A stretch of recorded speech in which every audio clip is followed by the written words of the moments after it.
Hello coders, and welcome to How to Fix. In today's video, we'll be focusing on a new bug that you might find challenging to solve. So without further ado, let's dive into today's bug. Now, let's execute code 1 to generate the error and observe what happens. Here's a detailed analysis and the remedy for this problem. Please pause the video to absorb the explanation.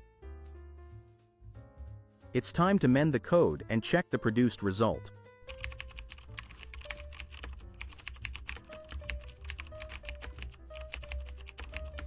And just like that, the code is running smoothly and our output is on point. The bug has been squashed. That's all for today's session. If you found this guide beneficial, please like the video and join our channel for more how to fix coding videos. Always stay eager, continue your learning journey, and enjoy your coding experience.